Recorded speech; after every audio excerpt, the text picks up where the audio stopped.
Donc quand on parle d'invisible, effectivement, il y a plusieurs choses. Il y a l'invisible dont la science reconnaît l'existence, et puis l'invisible dont elle ne reconnaît pas l'existence. Alors, quand on parle de force, de champ, même de particules, tout ça, c'est de l'invisible dont la science dit oui, ça existe, puisqu'on l'observe grâce à des instruments qui sont des prolongements de nos sens, ou bien on en déduit l'existence par le calcul, par le raisonnement, etc. Donc on parle aussi de matière noire, ce genre de choses, hein, des choses qui sont invisibles, mais dont on fait l'hypothèse que ça existe. Donc certaines choses sont certaines, effectivement, l'électricité, ça existe, bien que ce soit invisible, mais la matière noire, par exemple, c'est hypothétique. On va voir qu'il y a d'ailleurs des hypothèses intéressantes pour dire ce que pourrait être la matière noire. Et puis il y a l'invisible dont la science ne reconnaît pas du tout l'existence, c'est ce qu'on appelle le subtil, quand on parle de spiritualité, effectivement. Les énergies subtiles, les corps subtils, ce genre de choses. Donc on retrouve ça dans différentes religions, dans différentes spiritualités. Mais la science contemporaine considère que ça n'a pas d'existence réelle. C'est simplement du ressort de l'illusion, quoi, ou de la croyance, disons. Alors, on peut se poser des grandes questions. La science aujourd'hui en fait est confrontée à beaucoup d'énigmes. On a l'impression que la science connaît l'essentiel et ignore les détails, alors que c'est peut-être le contraire en fait. On connaît juste un très petit nombre de choses et puis il reste infiniment plus à découvrir. Donc l'invisible c'est infiniment vaste.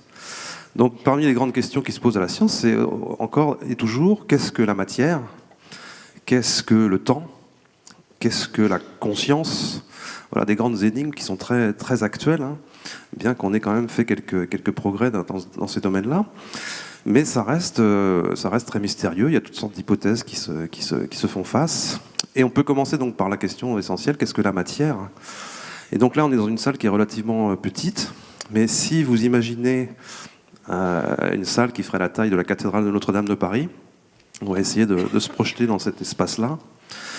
Donc la matière, vous savez, c'est constitué d'atomes. Et si on prend l'atome le plus simple, l'atome d'hydrogène, il y a un noyau qui est constitué d'un proton et d'un neutron, et puis il y a un nuage électronique où il y a un électron qui se balade autour de ce noyau. Donc ça, tout le monde sait ça, je pense, c'est l'atome le plus simple. Si on change d'échelle et qu'on grandit cet atome à la taille de la cathédrale de Notre-Dame de Paris, donc c'est évidemment un ordre de grandeur, vous avez le nuage électronique, donc l'électron qui se balade au niveau des parois de la cathédrale, sous forme d'une ellipse, disons. Et la taille du noyau, c'est un moucheron au cœur de l'espace vide de la cathédrale. C'est un moucheron. Donc entre les deux, entre les parois et entre ce noyau, il y a du vide. Voilà ce que c'est que la matière. La matière, c'est du vide. Sauf que c'est un vide qui est plein, comme on va le redire, je pense, à plusieurs reprises. Aujourd'hui, c'est un vide qui est plein d'énergie, c'est un vide qui est plein d'informations. Mais c'est du vide, c'est un vide de matière en tout cas. Donc nous sommes constitués de ça. Nos corps en tout cas sont constitués de ça. Alors ça c'est quand même un premier point parce qu'effectivement on a l'impression nous de vivre dans un monde de choses solides. Et pourtant tout ça ce n'est que du vide, ce n'est que de l'information, c'est aussi de l'énergie. Bon, on va voir qu'on peut approfondir un peu ces notions ensuite. Peut-être certains d'entre vous ont vu passer là, dans le journal Le Monde, qui est un journal français bien sûr, mais peut-être que certains d'entre vous le lisent, du mercredi 1er décembre, il y a eu un petit dossier sur la physique quantique. Et ça, c'était tout à fait intéressant, parce que l'article dit beaucoup de choses. En fait, l'article commence par nous dire les découvertes récentes de la physique quantique confirme en fait tout l'aspect paradoxal, contre-intuitif, étrange en fait de la réalité. Mais attention, parce qu'il ne faut pas le dire, parce que ça donne des arguments à tout un tas de discours fantaisistes, pseudo-scientifiques, irrationnels, etc., comme parler de médecine quantique, parler de télépathie, parler d'autres choses, en prenant appui sur ces découvertes récentes de la physique quantique. Et pourtant, l'article nous confirme qu'effectivement, les expériences récentes, les réflexions, les interprétations de ces expériences récentes, donc vont toujours dans le même sens, à savoir que la réalité n'est pas ce qu'on croit qu'elle est. En tout cas, la réalité n'est pas telle qu'elle nous apparaît. Par exemple, donc les arguments qui sont avancés dans l'article, mais qu'on n'a pas le droit d'utiliser pour faire un discours pseudo-scientifique, c'est que les choses matérielles n'existent pas par elles-mêmes, elles n'existent qu'en relation les unes avec les autres. Les objets quantiques n'existent qu'en relation les uns avec les autres. On est en plein dans le concept d'interdépendance, qui est cher au bouddhisme, comme vous le savez, qui renvoie à la notion d'impermanence, de vacuité, etc. La vacuité étant la seule réalité. Donc voilà ce que dit la physique quantique. La physique quantique confirme, comme elle le fait déjà depuis 100 ans, puisque les pionniers de la physique quantique disaient déjà ces choses-là, hein, les Schrödinger, les Heisenberg, etc., disaient déjà ça en fait. Hein. Mais ça ne fait qu'être confirmé en fait par toutes les expériences récentes. Donc les choses n'existent qu'en relation les unes avec les autres. Deuxième élément, un phénomène quantique n'a de réalité que quand il est observé. Ça c'est pareil, c'est des choses qu'on a déjà entendues, mais c'est toujours et encore confirmé. Tant qu'il n'y a pas d'observation, il n'y a pas de réalité. Il y a des réalités qui sont superposées, qui sont dans plusieurs états possibles, etc. Et il faut qu'il y ait une observation, il faut qu'il y ait un acte de mesure, donc d'observation, pour que cette réalité advienne. Et donc deux observateurs du même phénomène ne voient pas la même chose.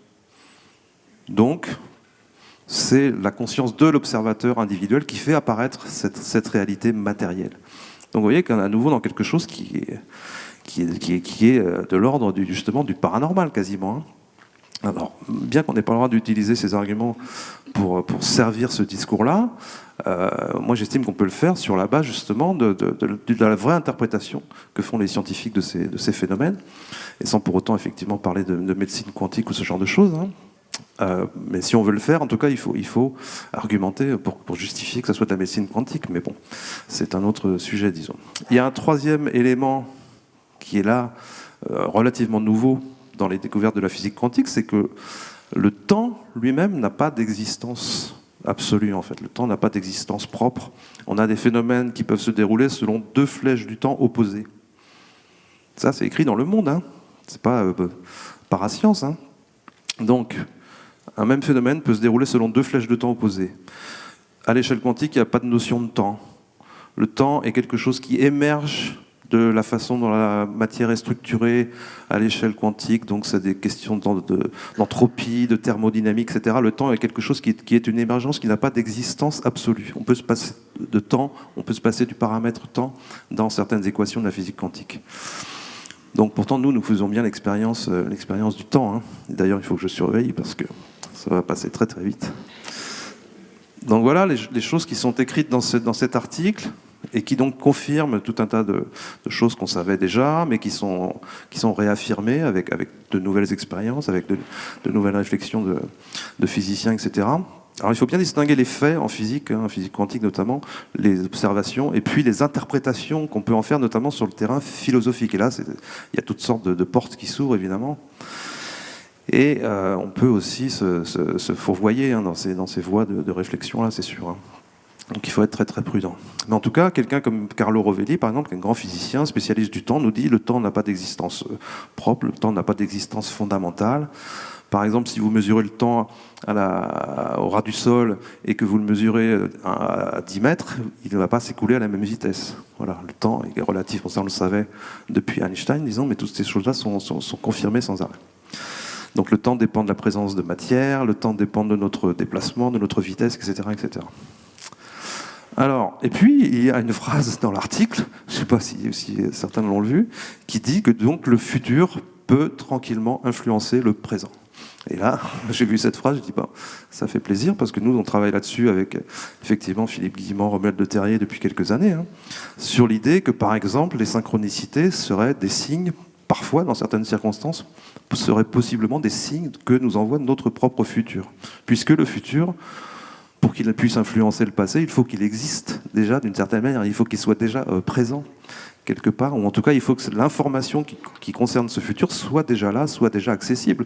De même pour tous les phénomènes de prémonition, de voyance, de rêve prémonitoire, etc. Pour que ce soit possible, il faut bien que cette information concernant un événement futur, elle existe déjà au moment où on en fait l'expérience. Hein, il faut que cette information soit accessible à notre conscience. Donc, effectivement, ça suppose que le temps est en quelque sorte déjà déployé. Alors, bien sûr, ça pose tout de suite la question du libre arbitre. Est-ce qu'on peut, malgré tout, si le temps est déjà déployé, est-ce que notre vie est déjà écrite à l'avance, etc. Est-ce qu'on peut agir sur nos vies? Donc c'est une question philosophique qui est profonde, hein, bien sûr. Nous, on a travaillé, donc je vous le disais, avec Philippe Guillemans sur ces idées-là, et lui propose que oui, le temps est déjà déployé, le futur existe déjà, mais il peut changer à chaque instant, parce qu'il est dans une forme de flexibilité comme ça. On a plusieurs futurs superposés à chaque instant. Et le futur qui va advenir, c'est celui qui est lié à différents paramètres, dont les intentions que nous posons, dont ce que nous appelons à nous, en quelque sorte, par nos choix, par nos attitudes, par nos qualités d'âme, ou ce genre de choses, on peut dire. Mais en tout cas, ce n'est pas figé. Voilà. Ça, c'est quand même une bonne nouvelle. On peut quand même agir et on peut intervenir sur sa vie. Sinon, il suffirait de s'asseoir et d'attendre que ça se passe. Évidemment, si tout est écrit à l'avance, ça n'a pas tellement d'intérêt. Donc, voilà un modèle qui conjugue à la fois le déterminisme, en tout cas le fait que nos vies sont en partie écrites, puisqu'on aurait des épreuves à traverser aussi, c'est ce qu'on nous dit. Hein. Les médiums, beaucoup nous disent ça, par exemple. Mais on a quand même la possibilité d'agir, on a quand même la possibilité de faire des choix. Et ça, c'est quand même important. Alors, on en vient à la question à 10 000 euros, c'est la question qu'est-ce que la conscience? Parce que si effectivement la matière apparaît dans une relation avec la conscience de l'observateur, la question se déplace dans le domaine de la conscience et on doit se demander qu'est-ce que c'est que la conscience. Alors, je ne prétends pas répondre à la question, bien sûr, mais en tout cas, je peux donner quelques éléments de réflexion. Et la première chose, c'est de s'intéresser à l'étymologie du mot conscience. Ça renvoie à la notion de connaissance. La conscience, c'est la connaissance. C'est notre possibilité de connaître le monde. C'est notre possibilité de faire l'expérience du monde et donc de connaître le monde. Par exemple, quand vous perdez conscience, vous perdez connaissance. Ça, c'est les mots qui disent ça a du sens. On perd connaissance. Quand on reprend conscience, donc quand on reprend connaissance, si ça a duré un certain temps, on va nous demander de nous situer dans le temps et dans l'espace. On va dire à la personne qui se réveille par exemple d'un coma, où êtes-vous? Est-ce que vous savez où vous êtes? Oui, je suis dans tel hôpital, etc. Et puis on va lui demander de se situer dans le temps. On va lui dire, est-ce que vous savez en quelle année nous sommes? Bon, voilà, donc selon la réponse, on affine un peu les questions. Par exemple, si on est en France, on va vous dire, est-ce que vous savez qui est le président de la République? Donc là, vous retombez dans le coma parce que vous préférez ne pas y penser. Là, on avait dit pas de politique. Pas de politique. Donc voilà, en tout cas, vous avez besoin de vous resituer dans l'espace et dans le temps quand vous reprenez conscience, quand vous reprenez connaissance. Donc la conscience, c'est ça, c'est ce qui nous permet d'avoir cette expérience de la réalité, en tout cas dans cette forme ordinaire, en nous situant dans l'espace et dans le temps. Mais la conscience, c'est plus que ça aussi, parce qu'on sait qu'on vit de ce qu'on appelle des états modifiés de conscience, dans lesquels justement la notion de temps et d'espace sont complètement bouleversées. Par exemple, vous savez bien que dans des expériences sous psychédéliques ou des expériences de mort imminente ou des expériences de sortie de corps, etc., parfois la notion de temps disparaît complètement, quoi. Il n'y a plus de notion de temps du tout. La notion d'espace elle-même est complètement transformée dans l'impression d'être dans des espaces infinis, etc., que tout est immense et que nous ne faisons qu'un avec tout ça. Parce que dans cette idée de conscience, il y a aussi le fait que, en fait, on fait cette expérience de la réalité, on fait cette expérience du monde, et cette expérience, en fait, constitue tout l'espace de notre conscience. Nous devenons tout ça. Alors on va en reparler cet après-midi, notamment avec plus de détails. Mais il y a cette idée que notre conscience du monde qui nous entoure, qui semble nous entourer, et notre conscience de nous-mêmes, en fait, elles apparaissent ensemble. Elles apparaissent ensemble. Je deviens conscient de moi-même en même temps que je deviens conscient du monde qui m'entoure. Et donc, quand on pousse cette réflexion-là, on s'aperçoit qu'il y a une seule et même conscience, la conscience de moi-même et la conscience du monde. C'est ce qu'on appelle dans certaines philosophies la non-dualité, etc. On va y revenir. Moi, j'aime bien aussi faire référence à la notion de chute dans la Genèse. Vous savez, la chute, c'est ce qui fait qu'on est tous là aujourd'hui. Voilà, le péché originel et tout, toute la culpabilité chrétienne.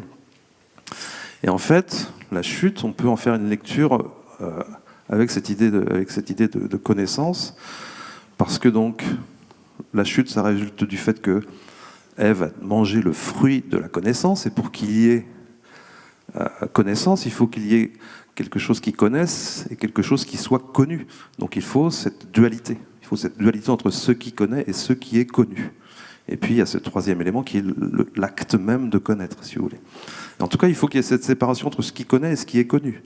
Donc la chute, c'est ça en fait. La chute, c'est d'être passé d'un état où tout ça ne faisait qu'un. Chez les gnostiques, on parle du plérome, par exemple. On a ce mot-là qui est utilisé dans la Bible aussi pour parler de plénitude. Et donc, à partir de cet état-là, il y a une différenciation qui s'opère. Et puis, donc, c'est ce qu'on appelle la chute. Et du coup, nous devenons capables de connaître, en étant à distance de ce qu'il y a à connaître. Notre conscience se différencie, se distingue de cette unité originelle, voilà, pour être capable de se connaître elle-même, en quelque sorte. Donc il y a cette espèce de division qui se fait. Et dans la philosophie gnostique, par exemple, tout le chemin consiste à faire le retour, le chemin retour, et de faire cette dédifférenciation pour revenir à l'unité originelle du plérome. Donc c'est une philosophie qui est assez intéressante pour ça. Jung, notamment, s'y est beaucoup intéressé. Et c'est assez fascinant parce que ça rejoint aussi beaucoup de choses qu'on peut lire dans l'hindouisme, dans le bouddhisme, etc., sur ces concepts de non-dualité, et dont on a aussi des traces dans la philosophie de Plotin ou des gens comme ça. C'est pas propre uniquement à l'Orient. Donc voilà des choses qu'on peut dire sur la conscience. Mais il y a encore beaucoup de choses à dire, évidemment. Il y a cette idée que le sujet et l'objet s'engendrent l'un l'autre, comme je disais, le fait qu'on se connaît soi-même en tant qu'être conscient, en même temps qu'on a conscience du monde qui apparaît devant nous. Donc ça, c'est assez crucial de se rendre compte de ça, parce qu'on peut faire l'expérience dans des états particuliers, que cette distinction en fait entre le sujet et l'objet, finalement elle s'évanouit, elle se dissipe, elle disparaît complètement. Par exemple, j'ai rencontré il y a quelques années un médecin qui est devenu chercheur en biologie, qui a fait une carrière très, très éminente de directeur de recherche au CNRS en biologie moléculaire, qui s'appelle Jean-François Housset. Donc ce médecin, en fait, il m'a raconté que quand il était médecin militaire en Algérie pendant la guerre, il a vécu une expérience très singulière, qui est une forme d'expérience de mort imminente, mais dans laquelle il n'était pas en danger de mort. Donc c'est des phénomènes qui arrivent aussi, c'est-à-dire qu'il vit le même phénomène, sauf qu'il n'est pas réellement en danger de mort. Donc il en a écrit un livre qui s'appelle « Les 3 niveaux de la conscience », qui est sorti il y a quelques années, chez Guy Trédaniel. Et alors son expérience, elle est assez fascinante parce que ça renvoie à cette notion d'invisible et notamment de corps subtil. Vous allez voir que, en fait, il fait au cours d'une journée de travail ordinaire, il est harassé par la chaleur et par la fatigue, etc. Il sent qu'il va faire un malaise, donc il s'allonge sur son lit. Et là, il se retrouve au plafond. Donc classique, expérience de sortie de corps. C'est quelqu'un qui, bien sûr, à l'époque est très rationnel, n'est pas du tout ouvert à ces notions-là, qui n'est pas du tout dans la spiritualité. Il se retrouve au plafond de la pièce dans laquelle il s'est étendu, et il prend conscience qu'il est au plafond, et il prend conscience de la présence de son corps physique sur son lit, étendu sur son lit, les bras écartés, etc. Donc il se met à observer ça, il comprend qu'il est hors de son corps, qu'il est dans un état particulier, et puis il continue à prendre conscience de ce qu'il y a dans cette pièce, il devient toute la pièce en quelque sorte. Ça, c'est typique aussi des expériences hors du corps ou expériences de mort imminente où les gens ne nous disent pas j'observais, mais j'étais ce que j'observais. Et là, qu'est-ce qu'il voit au plafond ? À côté de lui, en quelque sorte, à côté de son point de vue, un autre corps. Il voit qu'il y a un deuxième corps qui est au plafond en train de flotter, qui est une sorte de réplique de son corps physique, avec des traits plutôt effacés, etc. Mais c'est une réplique de son corps physique qui se trouve au plafond en train de flotter comme ça, le visage vers le haut. Donc il comprend qu'il est sorti de ce deuxième corps. Voilà, une double décorporation. Donc là, on est typiquement dans la description que font notamment les spiritualités orientales des corps subtils qu'on a, corps physique, corps énergétique, corps astral, corps mental, etc. Donc il y a plusieurs classifications possibles. Mais voilà une expérience qui valide en quelque sorte le fait qu'on s'extrait finalement de plusieurs corps. Alors ce qui est intéressant aussi, c'est que on en avait une discussion là-dessus hier soir, est-ce que ces corps finalement sont des enveloppes qui nous entourent, qui entourent le corps physique, qui sont à l'extérieur de nous, ou est-ce que ce sont des corps qui sont à l'intérieur de nous? Parce que pour les orientaux, souvent, il n'y a pas de notion de sortir de son corps, mais il y a plutôt une notion d'y rentrer, d'aller plus profondément en soi pour explorer notre vraie nature, notre nature profonde. Donc la question, est-ce que ces corps sont à l'extérieur ou est-ce qu'ils sont à l'intérieur? En quelque sorte, elle n'a pas vraiment de sens, puisque ça revient en fait au même. Puisque si nous sommes identifiés à notre corps physique, effectivement, ces corps sont autour de nous, mais si nous sommes identifiés à notre conscience, alors la conscience englobe tout ça, et les corps sont à l'intérieur de notre conscience. Vous voyez, une façon de retourner les choses, c'est de dire ça. Donc Jean-François Housset, il continue son expérience, en fait, il est au plafond, il voit qu'il y a ce deuxième corps, et là, il se sent emporté par un flot irrépressible qui lui fait traverser le plafond. Il passe au-dessus de la maison, il voit la terrasse, etc., du bâtiment. Et là, il part dans un monde onirique, on pourrait dire, mais en tout cas, dans quelque chose qui n'est plus la réalité matérielle. Il se sent transporté à une vitesse proche de la vitesse de la lumière. Alors bien sûr, c'est une allégorie. Hein. Et il se retrouve dans un espace bleu infini. Et là, il commence à avoir une sorte d'échange avec une autre pensée. Il appelle ça la pensée autre. Il y a une forme de dialogue en fait qui s'instaure avec cette pensée autre. Et donc il est dans un champ comme ça, d'une beauté incommensurable, etc. Et au loin, il y a une espèce de lumière avec des formes, et la pensée autre lui dit, là-bas sont les mondes créés. C'est de là que tu viens.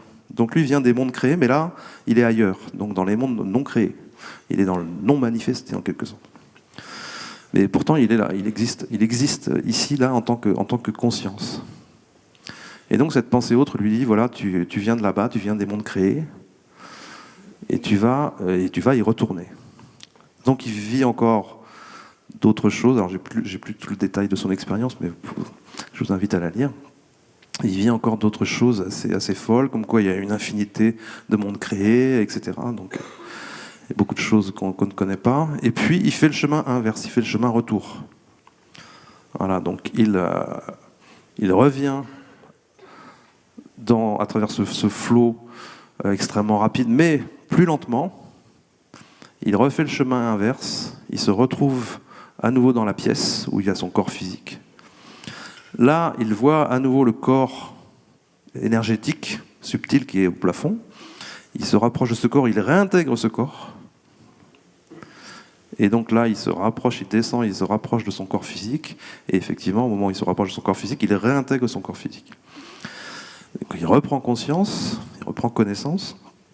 Et il se dit, mais en fait, j'ai pas tout vu, j'ai pas tout compris.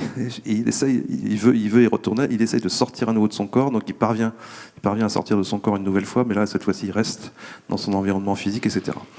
Alors, il a vécu cette expérience, je vous l'ai dit, il était jeune médecin militaire en Algérie, donc pendant son service militaire, et il n'en a pas parlé pendant, je ne sais pas, des décennies, puisque son livre, il l'a fait après sa carrière de chercheur en biologie au CNRS, hein, donc il était retraité en fait.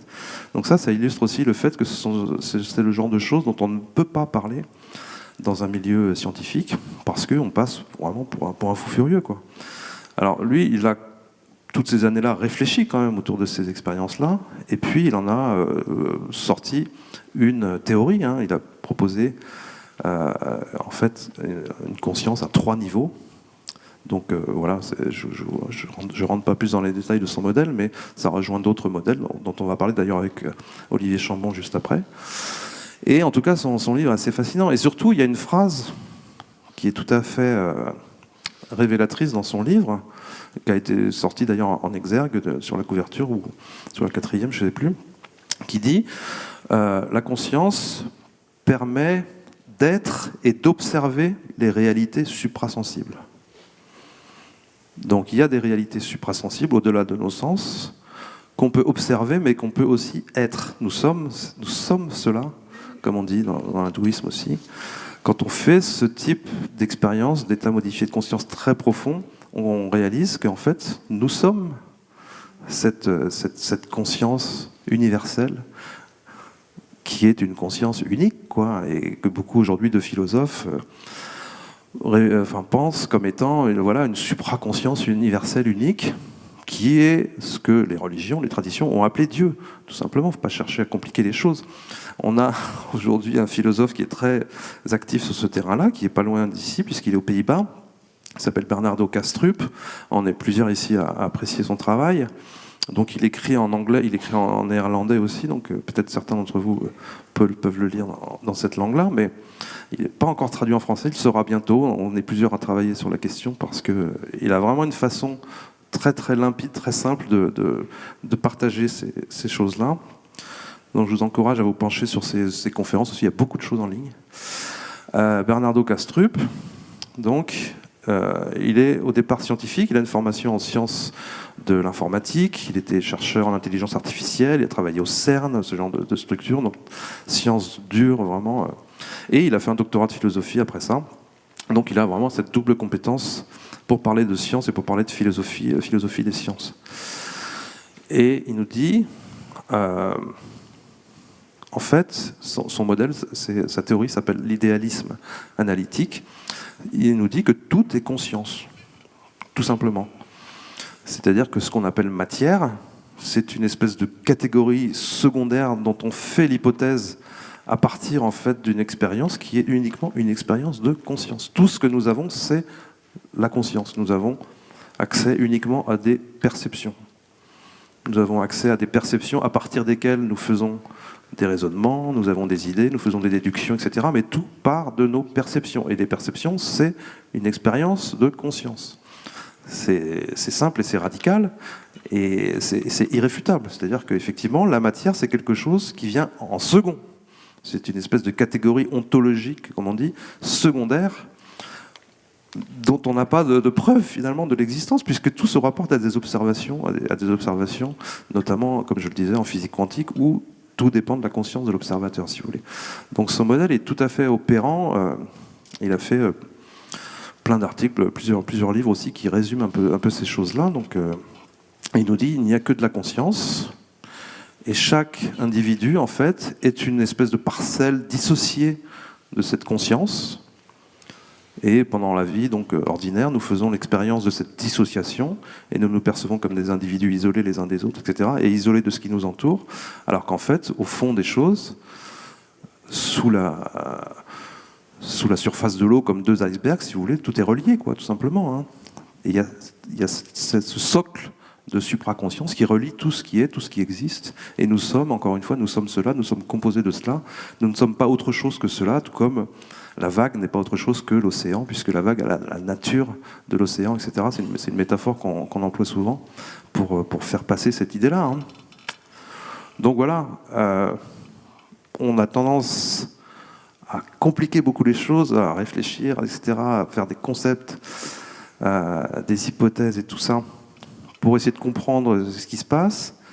Mais les meilleures théories en sciences sont les théories les plus parcimonieuses, comme on dit. Hein. Ce sont celles qui proposent finalement les explications les plus simples. Et l'explication la plus simple, c'est ça. C'est que nous sommes tous une seule et même conscience qui s'exprime à travers différentes formes. Voilà, nous sommes différentes formes d'une seule et même conscience. Donc ça a des implications, parce que bien sûr, la façon dont on doit traiter l'autre, dont on doit traiter le vivant, dont on doit traiter la planète, la matière, etc., dans son ensemble, le cosmos, ça joue là-dessus, puisque l'autre, c'est un autre moi-même. Hein, là où nous, en Occident, enfin en France notamment, on est dans la pensée sartrienne, où l'enfer, c'est les autres. Bon, en fait, il y a un renversement complet de perspective à faire par rapport à ça. L'autre est moi-même, quoi, tout simplement. Alors ça ne veut pas dire amen à tout être passif en disant voilà, c'est parfait, tout le monde est beau, tout le monde est gentil. C'est plus subtil, plus complexe que ça. Mais en tout cas, il faut avoir conscience de cette espèce de socle, encore une fois, de base de ce que nous sommes réellement. Voilà, je crois que j'ai épuisé mon temps de parole. Je vous remercie pour votre attention.